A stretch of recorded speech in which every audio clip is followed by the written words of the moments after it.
they took Lot, no. But then stick around for what happens.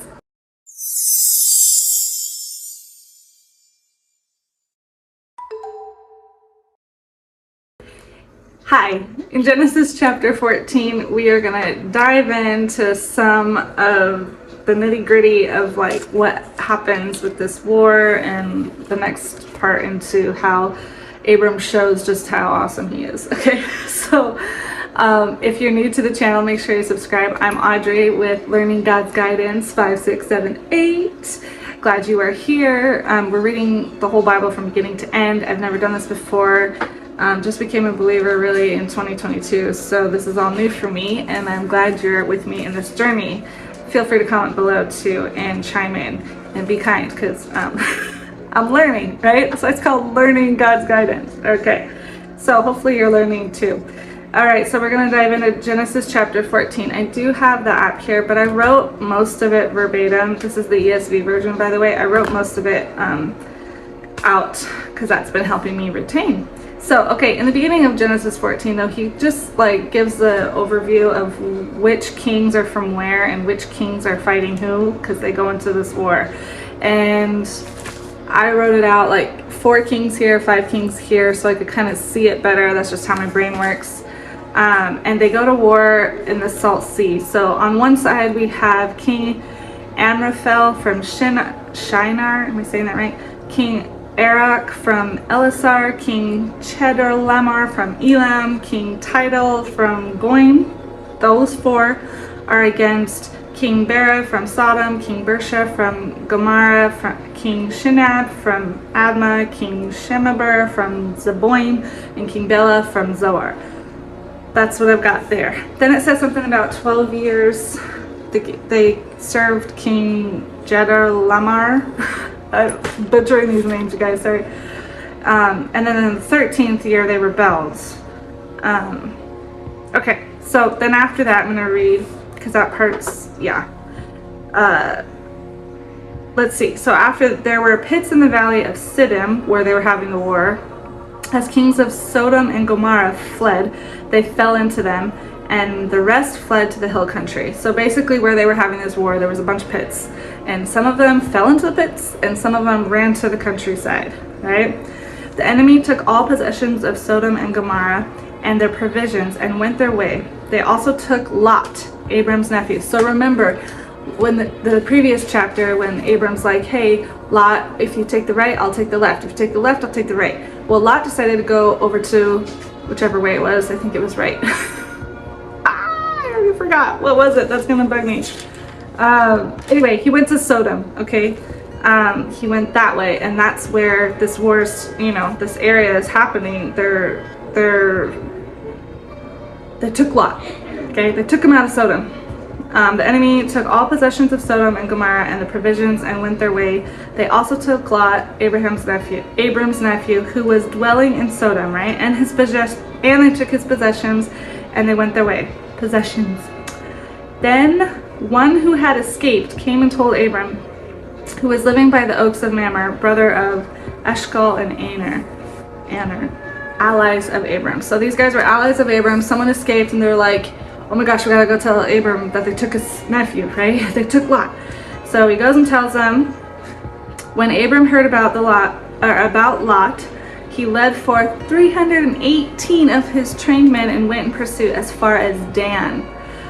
Wow, that's a lot of men that he rose up. He divided his forces by night and defeated them and pursued them to Hobah, north of Damascus. He brought back all the possessions, and Lot with his possessions, and the women and the people. So basically Abram's like, wait, you did what? You took my nephew? I don't think so. I'm coming for you.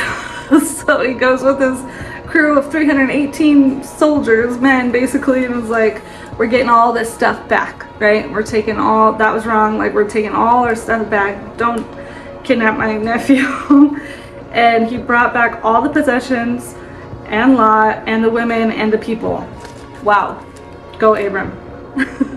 Then after his return from defeat of Chedorlaomer and the kings that were with him, the king of Sodom went out to meet him at the valley of Shaveh, the king's valley. And Melchizedek, king of Salem, brought out bread and wine. So basically, the king, how I understand it is they went out to greet him, right? Because they're like, wow, like they probably heard Abram brought everything back. They're so excited, like, thank you, right?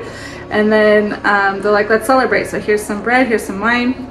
He was the priest of the Most High, and he blessed him and said. So when it says this part, he was the priest of the Most High, and he blessed him and said, I couldn't distinguish if he was talking about Melchizedek, king of Salem, or king of Sodom. If anybody knows, I was really trying to understand that, and I was like, I still am kind of confused there. So comment below, let me know. The more I read it, I feel like it's the king of Sodom. But yeah, so he basically says to him, blessed be Abram by God Most High, possessor of heaven and earth, and blessed be God Most High, who has delivered your enemies into your hand.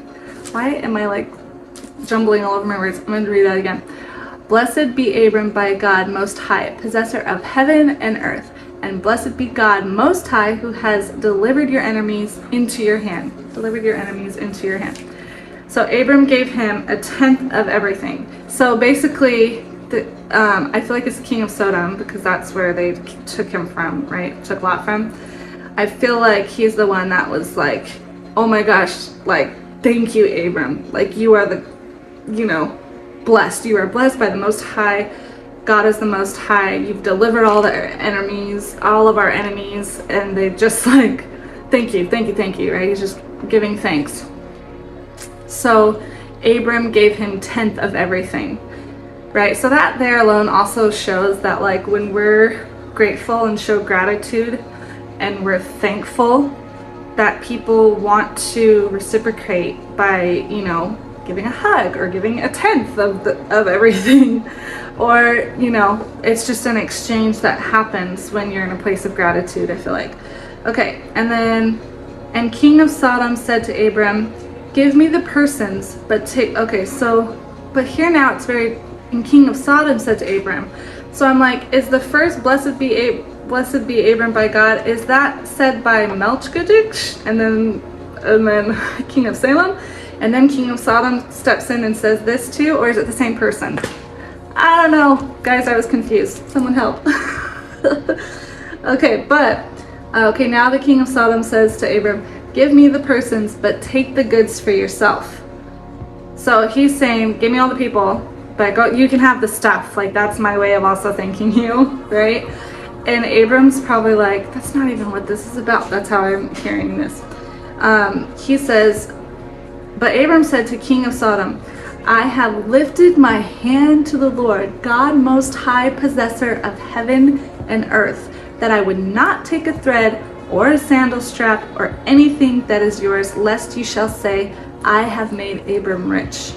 I will take nothing but what the young men have eaten and the share of the men who went with me. Let Anar, Eshcol, and Mamre take their share. So, in other words, how I took this is Abram says, no, I won't take anything other than the men who went with me, which was those 318 men, right? I'm not taking anyone else. I'm not taking the men that came with me. You guys take your shares. I'm not taking any of the possessions. Like, this isn't even about the exchange of those kinds of goods. Like, I'm just doing what's right because it's right. And I made this promise with the Lord, right? I lifted my hand to the Lord, God Most High, possessor of heaven and earth, that I would not take a thread. So he's made a promise with the Lord, and he's keeping his promise. So Abram's now walking in the way that God walks with him by keeping his promise to the Lord. The promises that God has made with him is clear that God's keeping them, right?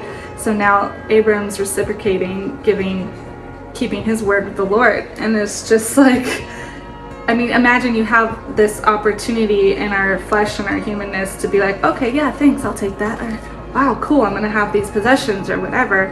But Abram just knows so clearly the promises that God gives him, and there's an abundant flow, that there's enough, right? That he's not feeling like, oh, thank you, I have to take these because there's not enough, or or whatever, you know, like he could have said all that, but instead he's like, no, I got a promise with the Lord, I'll be set, I'm only coming with what I got, I'm bringing back your people, your belongings, everything, just give them their share of the 10, or yeah, what is it?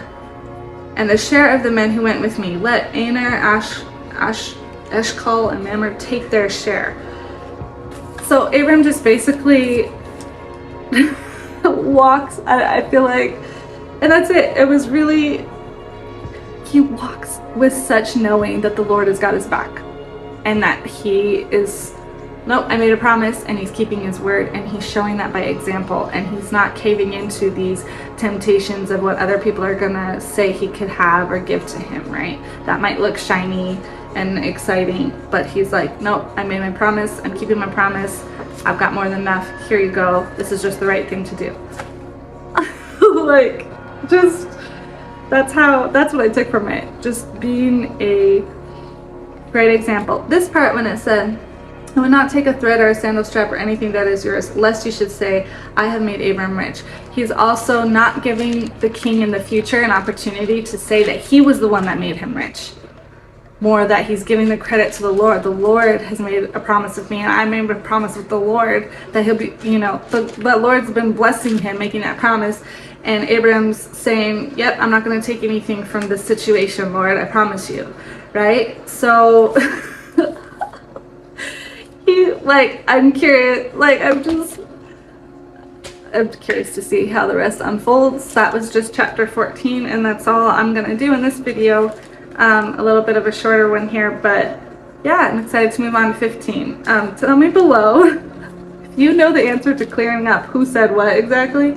I would appreciate that help. I really tried to figure it out, but I'm not quite sure, and that's okay. But I will keep learning. So anyway, comment below, let me know what's your take on this. What can we learn from this? Would love to hear that. And make sure you hit the bell, and I'll see you guys in the next video. Have a good day. Bye.